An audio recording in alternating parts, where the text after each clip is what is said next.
Brookfield, Wisconsin was the kind of place where life felt safe.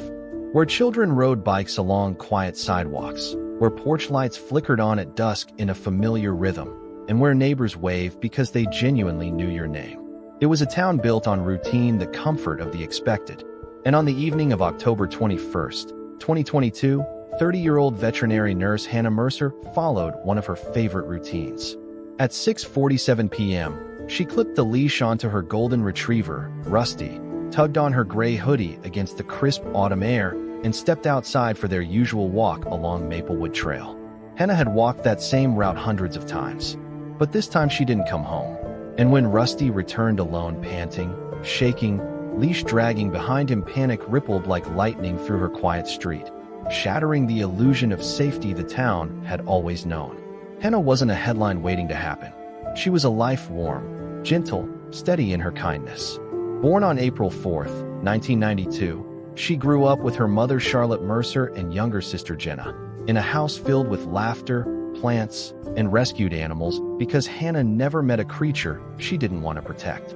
Charlotte used to say she came into the world with a soft heart and never put armor around it. That softness led her into veterinary nursing, where she became the person every frightened animal calmed for the woman who sat cross-legged on clinic floors, whispering softly to trembling pets long after the shift should have ended. Rusty was her shadow, her constant companion, her joy. Anyone who knew Hannah knew Rusty was never far from her heels. In May 2022, life shifted when Hannah met Lucas Hale at a neighborhood barbecue. He was charismatic, confident, charming in a way that made people feel seen. He offered her a plate, asked about her work, crouched to rub Rusty's ears like he'd known him forever. At first, he seemed like a blessing, someone who admired her gentle spirit. But charm can be a mask, and attention can gradually sharpen into control. By midsummer, Lucas had woven himself into Hannah's life. He brought her coffee on work breaks, insisted on running errands for her, checked in constantly. At first, she thought it was devotion, but devotion slowly became monitoring. He questioned where she went, who she texted, why she didn't reply fast enough. Control rarely arrives loudly, it creeps in disguised as love, wrapped in concern, speaking softly before it ever raises its voice. By late August, friends noticed Hannah growing quieter. She withdrew from her weekend painting group. She skipped casual after-work coffee with coworkers. When Maya Ortiz, her closest friend at the clinic, asked if she was okay, Hannah smiled. That small, polite smile women use when they're trying not to worry anyone, and said work was just exhausting. But exhaustion wasn't the truth. Fear was.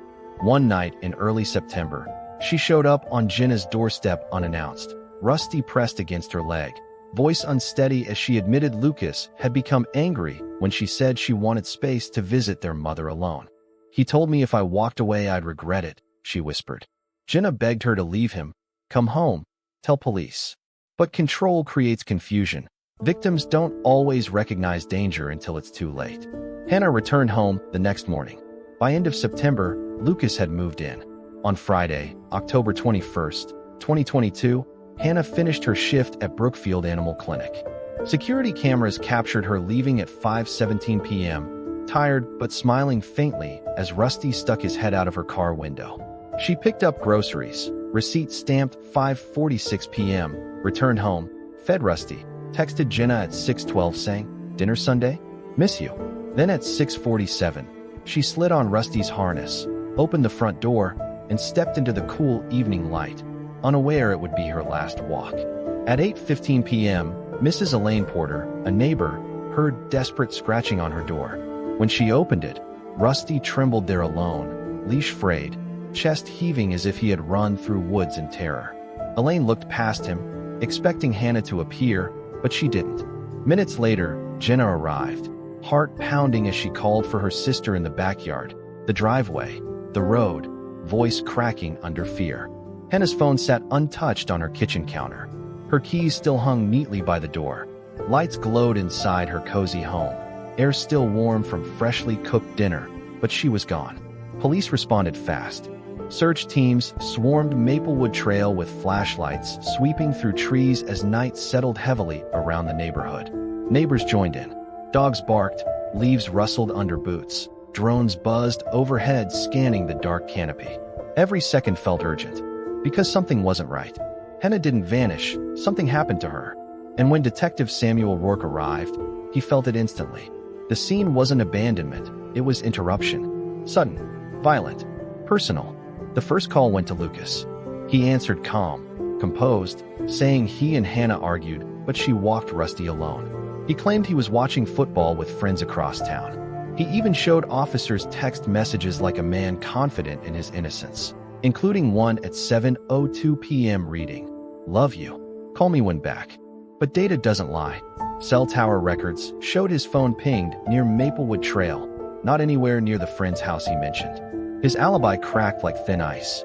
Witness accounts emerged. One person heard a woman shout, "Stop, please," around 7:15 p.m. A dog barked frantically after. Security cameras captured a dark pickup, Lucas model, near Old Creek Road around the same time. Police started digging into Lucas' past and discovered a pattern. In 2018, a woman in Minnesota filed a harassment report against him. In 2020, another woman attempted to file a restraining order, citing stalking and aggression. No convictions, but violence doesn't require a courtroom to be real. A warrant search of Lucas' truck revealed mud-caked boots, fibers matching a gray hoodie, dog hair consistent with Rusty. On his phone, detectives recovered deleted photos. One of Hannah walking the trail days earlier, and another timestamped 7:22 p.m. on the night she disappeared. An empty trail, and in the foreground, Rusty's reflective harness lying in the dirt. 7 days later, on October 28th, jogger Tessa Holloway noticed disturbed earth along Crescent Creek. Police dug and unearthed a shallow grave. Hannah lay beneath leaves and branches, hidden hurriedly. She had been struck from behind. Her hand was curled around leaves and soil, and beside her fingers lay Rusty's broken collar. As if in her final moments, she clung to the love that never tried to control her. That evening, police arrested Lucas in a hardware parking lot, bleach and tarps in his cart. He didn't run, didn't ask why. He just muttered, "I knew you'd find her." During interrogation, he called it an accident, an argument gone too far. But accidents don't involve shallow graves and bleach runs. The trial in June 2023 was packed.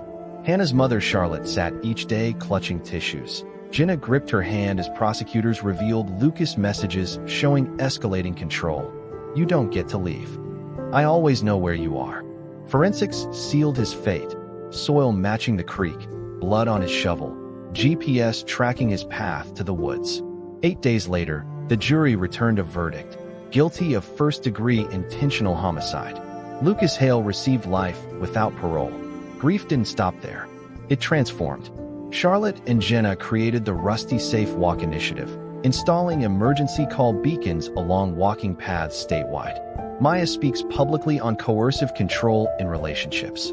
And every October 21st, community members gather and walk Hannah's route in silence. Rusty, now living with Jenna, leading with a steady, mournful trot, his collar tag engraved HM, forever loved. Hannah didn't die because she trusted wrong. She died because someone believed control was love and violence was a solution. And her story is not rare. Control doesn't always scream. Sometimes it whispers, sometimes it apologizes, sometimes it says, "I only worry because I care." But when someone begins shrinking your world, isolating you, monitoring you, that is not love. That is the beginning of harm. If you or someone you know is feeling controlled, monitored, isolated, reach out. You deserve safety. You deserve freedom. Let Hannah's story be a reminder, not a warning too late. If this story moved you, please like this video, leave a comment honoring Hannah, and subscribe to Evidence Uncovered to help bring awareness to stories that must be remembered, not for how they ended, but for the lives that deserved more tomorrows.